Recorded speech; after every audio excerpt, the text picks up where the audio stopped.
For a lark, let's all go down to the amusement park. Hey, hey, hey, hey, come and have fun. Come on, everybody, let's go one too high. And ride the big coaster right up to the sky. Come on, come on, out to the park, where the gang has the ball on the midway. In the late 1800s, there was a farm overlooking the Monongalia River near Pittsburgh, Pennsylvania, owned by Anthony Kenny.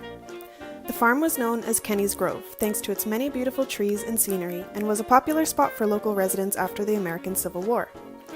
In 1898, a banker named Andrew Mellon and the Monongalia Street Railways Company leased the land from the Kenny family in hopes to create profits from charging patrons fares on weekends by creating a trolley park on the land.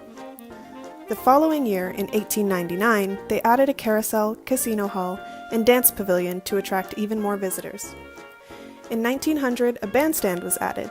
In 1901, the old mill was constructed, and in 1902, the park's first roller coaster, the Figure 8 Toboggan, was also constructed. Over the course of those 5 years, the fate and the future of Kenny's Grove was sealed as an amusement and entertainment destination. Only a few short years later, when the trolley company shifted focus and no longer wanted to manage the park, the lease was taken over by the manager at the time, Andrew S. McSwiggan, and his partners, Frederick W. Henninger and A.F. Megan. They leased and operated the park starting in 1906, renaming it Kennywood Park, and that's when the fun really began.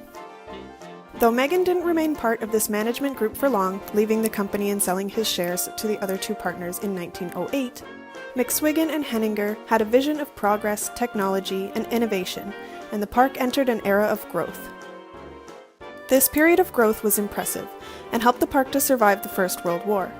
New additions continued as soon as the war ended, and the era of growth continued right up until the Great Depression of the 1930s.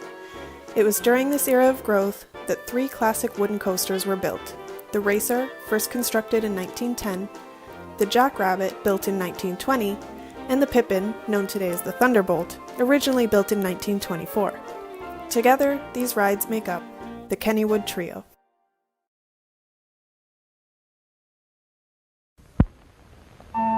Hurry, hurry, hurry to Kennywood Park.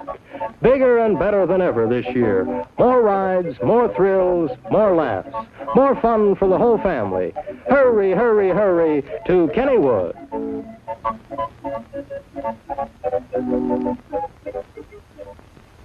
The Racer could be described as simultaneously the oldest and the newest of Kennywood's trio of classic woodies. Let me explain. The original Kennywood Racer was built in 1910, making it by far the oldest of the 3.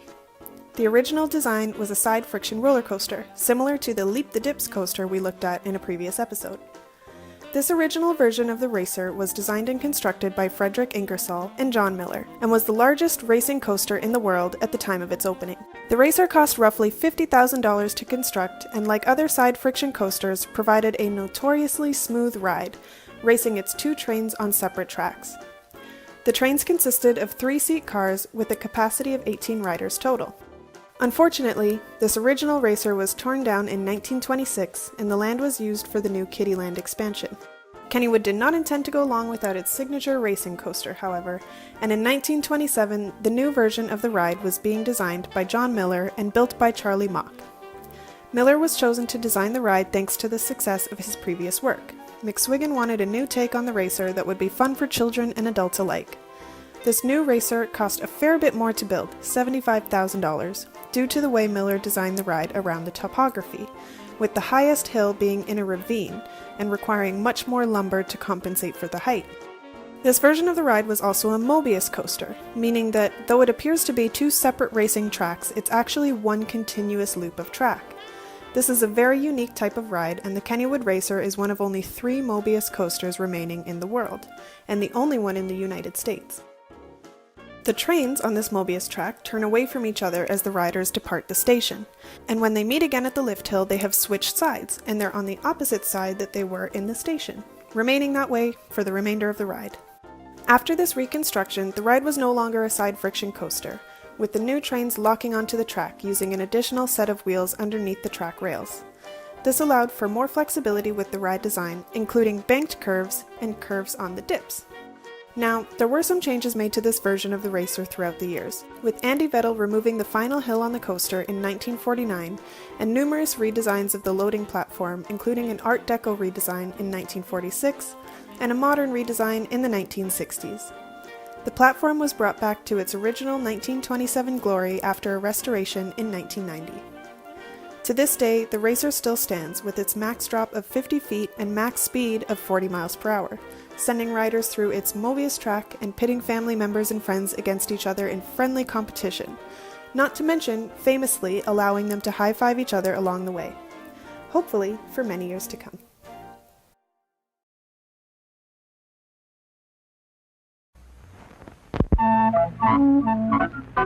Hurry, hurry, hurry to Kennywood. Those roller coasters are really something, and Kennywood has 4 of them. Lots of other rides, too, something for everyone in the family. You're never too young nor too old to have fun at Kennywood, the nation's greatest picnic park. Kennywood's Kittyland is the nation's largest. All kinds of rides through Mother Goose Land, even the smallest tots will enjoy it. And the merry-go-round, always a favorite.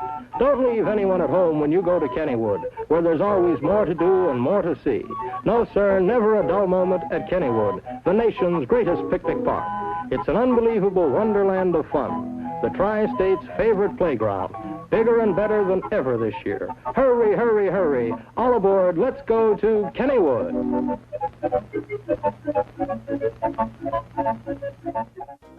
The Jackrabbit is the only one of the Kennywood trio of classic Woodies that still stands today in its original design. One of the oldest in the world to be still running in its original design and location, this awesome Woody was designed and built in 1920 by John A. Miller and Harry C. Baker. The Jackrabbit was actually one of the first rides built after Miller patented his new track design, which involved additional sets of wheels under and over the track, securing the cars to the track below, and allowing for a myriad of new design possibilities. This allowed for many features of the Jackrabbit, including the 70-foot drop and double dip drop design, which gave riders their first taste of true ejector airtime, and which is one of the signature elements of this ride. The Jackrabbit has faced a few small changes over the years, most notably the trains.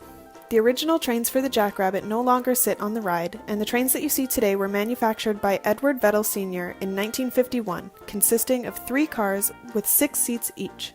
These classic cars are well known for their small lap bar, which, though it disallows younger, shorter riders onto the ride for safety reasons, are considered a classic part of the coaster's history and allow for awesome airtime. Another significant change to the ride was the removal of the tunnel that once covered the turnaround section following the first drop. The removal was first done in 1947 when park officials were planning for the new train cars. A newer, shorter version of the tunnel was eventually built in its place during restoration efforts in 1991. The Jackrabbit, thanks to its rare preservation and wealth of history, has been designated an ACE roller coaster landmark, as well as receiving ACE Coaster Classic status. A legendary wooden classic, hopefully this ride continues to be preserved for generations of riders to come.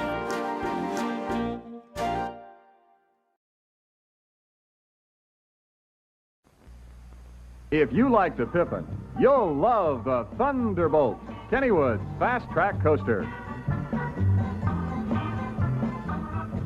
Free circus acts daily at Kennywood, where the fun people are.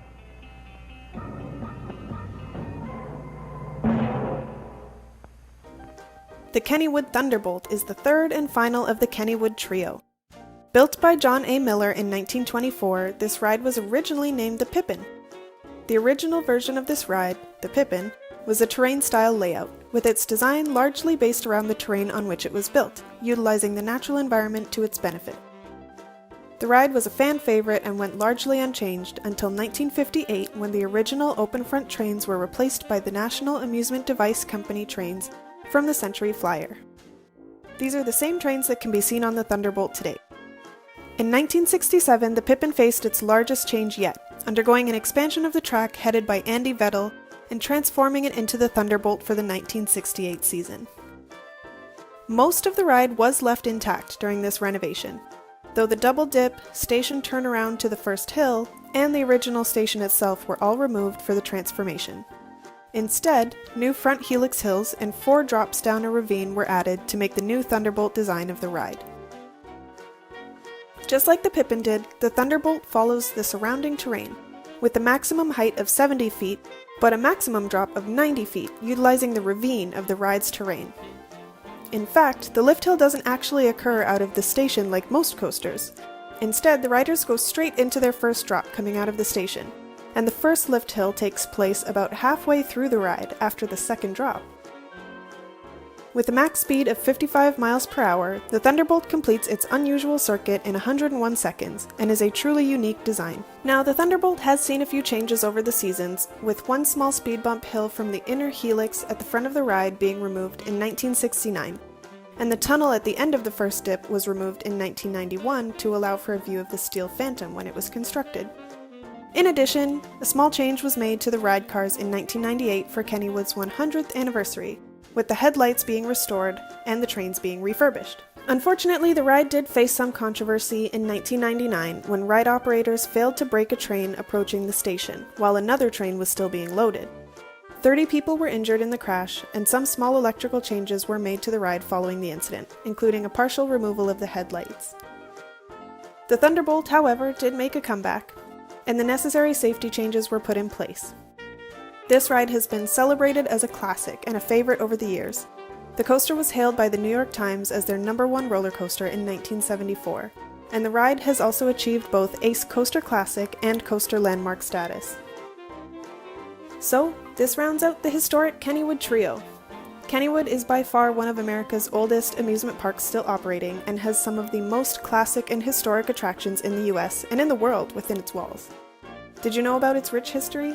Do you have a Kennywood story of your own to share? Please leave us a comment down below. We'd love to hear your thoughts.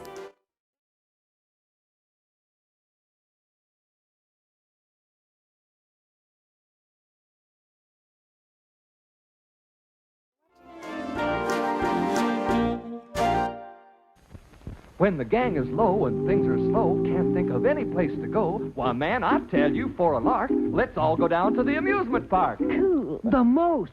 Let's go. Come one, come all, out to the park where the gang has the ball in the midway.